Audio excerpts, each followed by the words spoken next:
आप सभी को डॉक्टर रजनी रमन झा, सह आचार्य संस्कृत विभाग, महारानी सुदर्शन राजकीय कन्या महाविद्यालय, बीकानेर का नमस्कार प्राप्त हो। कल हमने अग्नि सूक्त के बारे में पढ़ा था, उसके 9 मंत्रों का पारायण किया था।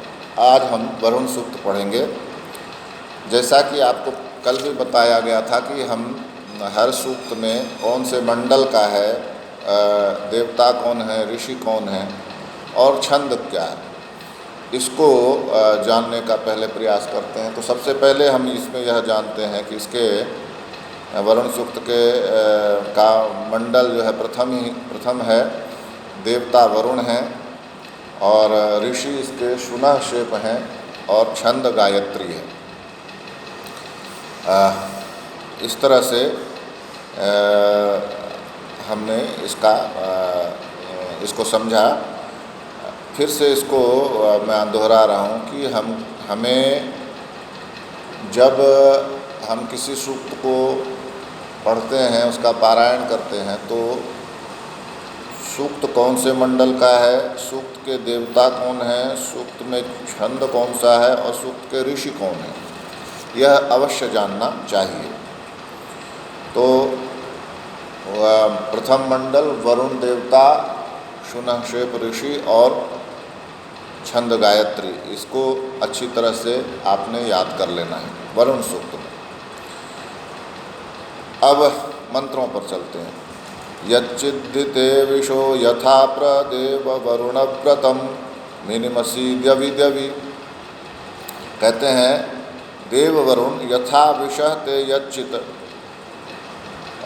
क्या जिस तरह से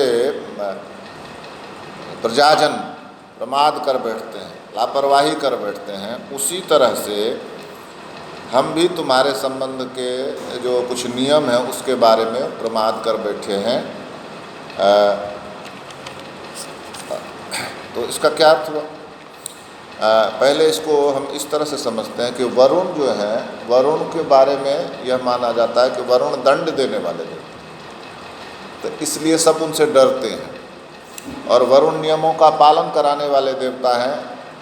तो ऋषि कह रहे हैं कि जिस तरह से प्रजाजन कभी कभी गलती कर ही बैठते हैं, उसी तरह से हम तुम्हारे जो कुछ नियम हैं उस संबंध में हम प्रमाद कर बैठे हैं। तो हे वरुण, उन पर ध्यान मत दो, कहने का यही तात्पर्य है। आगे चलते हैं। मानो वधाय हतनवे, जो पहला मंत्र कहा ना, उसका दूसरे मंत्र से संबंध है। तो मानो वधाय हतनवे जिहीडानस्य रीरध माहृणानस्य मन्यवे। जिहीलानस्य हतनवे वधाय न मारीरधः। यहाँ क्या कहा कि हे वरुण देव, हम आपके लिए जो हमने नियमों का उल्लंघन किया, तो क्या हुआ कि हमें दंड मिलेगा। तो आप क्या करते हैं, जो शत्रु आपका अनादर करता है उसका विनाशकारी शस्त्र से नाश कर देते हैं। तो आप उस शस्त्र को हमारे लिए मत उठाइए। और साथ ही साथ क्या कहते हैं कि हमें क्रुद्ध हुए शत्रु के लिए भी मत दो। थोड़ा सा ये कठिन उसमें माना जाता है, तो इसको समझें। कठिन सूक्त में माना जाता है, तो इसको इस तरह से समझें। पहले मंत्र ने क्या कहा? पहले मंत्र ने कहा कि हे वरुण, जैसे लोग कहीं न कहीं लापरवाही प्रमाद कर ही जाते हैं, वैसे ही हम तुम्हारे जो नियम हैं उसके प्रति लापरवाही कर बैठे। इतना कह के पहला मंत्र पूरा हो जाता है। अब दूसरे मंत्र में कह रहे हैं कि वरुण, आप क्या करते हैं, जो आपका अनादर करता है उसको आप क्या करते हैं, उसको विनाशकारी शस्त्र से मारते हैं। तो वैसे ही आप हमें मत मारो। दूसरी बात यह है कि हमें क्रुद्ध हुए शत्रु को भी मत सौंपें, क्योंकि शत्रु भी क्या करेगा, किसी भी शत्रु को यदि हमें सौंपा जाएगा तो शत्रु हमें मारेगा। तो इसलिए ऋषि कहता है कि हमें मारणार्थ किसी शत्रु के लिए, जो अनादर करने वाला शत्रु है, उसको जैसे आप शस्त्र से मारते हैं वैसे आप हमें मत मारिए, और न ही हमें किसी शत्रु को दीजिए, क्रुद्ध शत्रु को दीजिए। दोनों स्थितियों में हमारी सुरक्षा होगी, यह कहने का तात्पर्य है। फिर कहते हैं विमृडिकाय ते मनोरथिरश्वम न संदितम गीर्भिर्वरुण सीमहि। वरुण मृडिकाय ते मन गीर्भि विसीमहि। हे वरुण,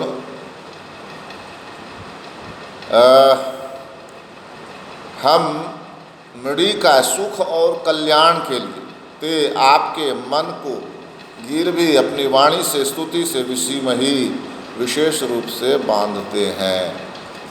क्या तात्पर्य हुआ? बांधने से तात्पर्य यहाँ क्या समझते हैं? बांधने का तात्पर्य यहाँ यह है कि हम बांधते हैं, मतलब आपकी स्तुति करते हैं, स्तुति करके बांधते हैं का तात्पर्य हुआ कि हम स्तुति करके आपको प्रसन्न करते हैं। यही तो अर्थ हुआ। बांधा और कैसे बांध सकते हैं? मैं यदि किसी को बांधना चाहूँ अपनी वाणी से, तो वाणी से कैसे बांध सकते हैं? वाणी कोई रस्सी तो है नहीं। तो इसका सीधा सा तात्पर्य है कि अपनी वाणी से आपको प्रसन्न करता हूँ, और प्रसन्न करने से क्या होता है कि आप मेरे मन अनुकूल व्यवहार करते हैं, यही बांधना हो गया।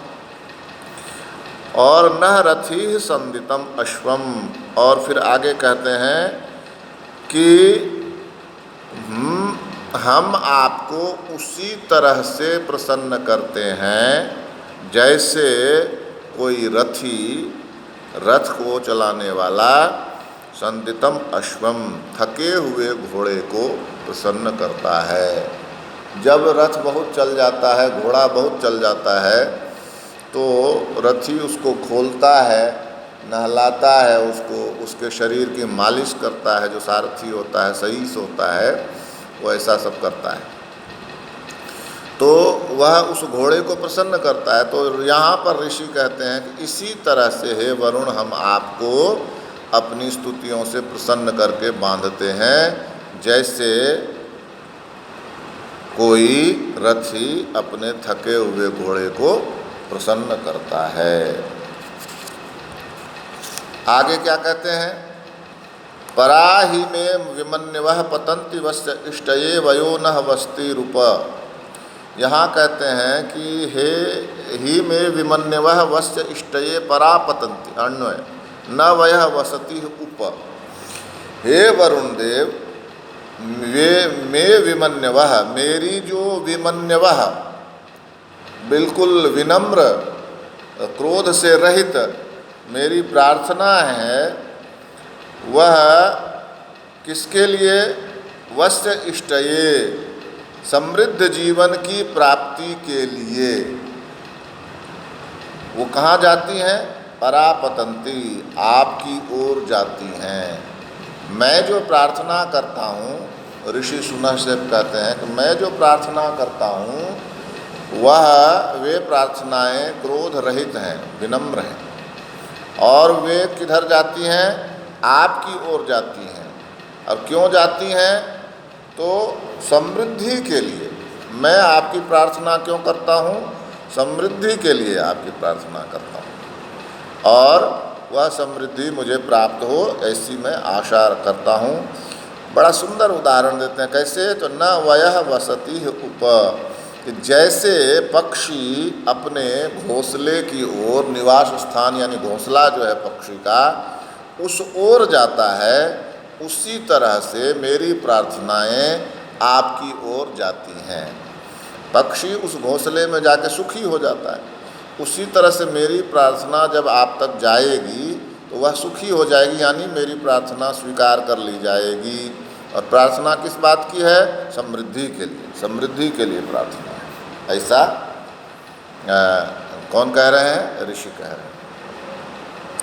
आगे फिर कहते हैं कदा क्षत्र श्रियम नरमा वरुण करामहे मृडिकायोरुचक्षसम। मृडिकाय क्षत्र श्रियम नरम उरुचक्षसम वरुणम कदा आकरामहे। ये अन्वय हुआ उसका। क्या अर्थ हुआ? तो कहते हैं कि हम अपने कल्याण या सुख के लिए, मृडिकाय कल्याण या सुख के लिए, क्षत्रश्रियम जो बल से युक्त है, क्षत्रश्रिय बलवान है, जो क्षत्रिय जैसा जिसमें दम है, बल है, और नरम नेता।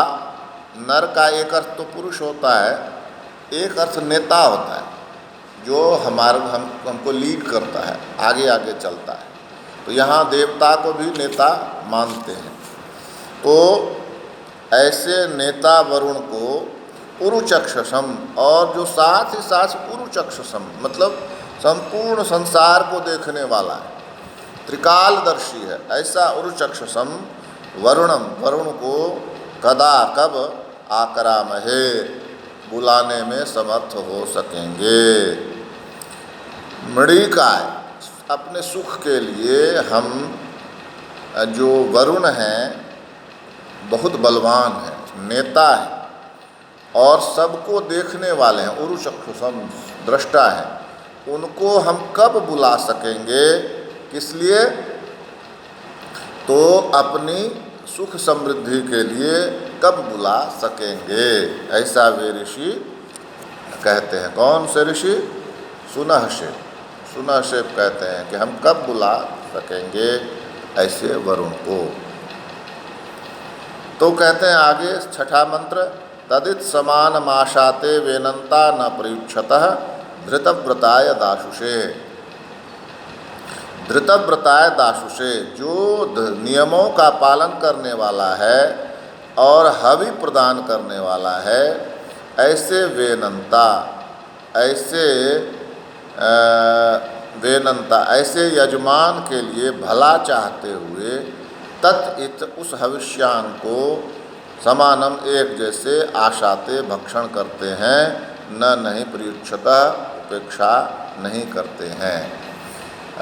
सीधा अर्थ इसका नहीं समझ में आया होगा, इसको ऐसे समझें कि जो धैर्यवान है, धृतव्रत है, धैर्यवान है, नियम का पालन करने वाला है, और दाशुषे, दाशुषे का अर्थ हुआ कि जो हवि देने वाला है, और वेनंता जो ऐसे वेनंता भला चाहने वाले जो वरुण हैं, जो धैर्यवान है, नियमों का पालन करने वाला है और हवि प्रदान करने वाला है, उसका भला चाहते हैं वरुण, वेनंता। और समानम आशाते, वो जो हवि प्रदान करता है उसको समानम आशाते। समानम आशाते का अर्थ क्या हुआ? समानम आशाते का अर्थ हुआ साथ साथ खाते हैं। अब यहाँ बात, अच्छा पहले इसको पूरा कर लें। और न प्रयुक्षतः, और हमारी उपेक्षा नहीं करते हैं। दो बातें, एक तो साथ साथ खाते हैं और हमारी उपेक्षा नहीं करते हैं, दो बातें हैं। यहाँ आशाते नाम की क्रिया का प्रयोग किया गया है और प्रयुक्षतः नाम की क्रिया का प्रयोग किया गया है। आशाते मतलब साथ खाते हैं और दो मिलकर खाते हैं, और प्रयुक्षतः मतलब दो मिलकर उपेक्षा करते हैं, नहीं करते हैं। तो अब प्रश्न यहाँ यह उठता है कि जब हम केवल वरुण की बात कर रहे हैं तो द्विवचन कैसे हो गया आशाते? देखो प्रिय छात्राओं, यही समझने की बात है। इसको जो इन सब चीज़ों को जो पकड़ता है ना, उसके बारे में जो परीक्षक है उसकी राय अच्छी बन जाती है। तो यहाँ आशाते द्विवचन है और प्रयुक्षतः भी द्विवचन है। वरुण तो अकेला है तो एक वचन होना चाहिए, लेकिन ऐसा माना जाता है कि मित्रा वरुणा, ऐसा कहा गया है। मित्र और वरुण दोनों साथ ही होते हैं। मित्र भी एक वैदिक देवता है और वरुण भी एक वैदिक देवता है। तो कई बार भले ही हम वरुण को बुला रहे हों, लेकिन ऐसा माना जाता है कि मित्र के साथ वरुण आते हैं। तो मित्र देवता के साथ आए और वरुण भी हैं, तो दो हो गए ना, द्विवचन, इसलिए द्विवचन का प्रयोग किया। तो मित्र देवता भी जो हवि दी गई है यजमान के द्वारा उसको खाएंगे और दोनों मिलकर यजमान की उपेक्षा नहीं करेंगे, यानी यजमान का भला करेंगे, ऐसा इसमें भाव है। फिर आगे अगला मंत्र कहते हैं, वेदायो वीनाम पदम अंतरिक्षेण पतताम वेद नावः समुद्र्यः, यह अंतरिक्षेण पतताम वीनाम पदम वेदा। वरुण कैसे हैं? आकाश मार्ग में विचरने वाले पक्षियों के मार्ग को जानते हैं। पक्षी कौन से मार्ग से जाएंगे वो जानते हैं वरुण। और समुद्रीय नावा वेद, और समुद्र में होकर कौन सा नाव किस मार्ग से जाएगी उसको भी वे जानते हैं। आकाश में उड़ते हुए पक्षियों के मार्ग को जानते हैं और समुद्र से होकर जाती हुई नाव के मार्ग को भी वरुण जानते हैं। इस तरह से वरुण बहुत ही बली देवता हैं, बहुत ही ज्ञानवान देवता हैं, सब कुछ जानने वाले देवता हैं, ऐसा ऋषि शुनः कहते हैं। तो आज इतना ही, शेष हम आगे देखेंगे।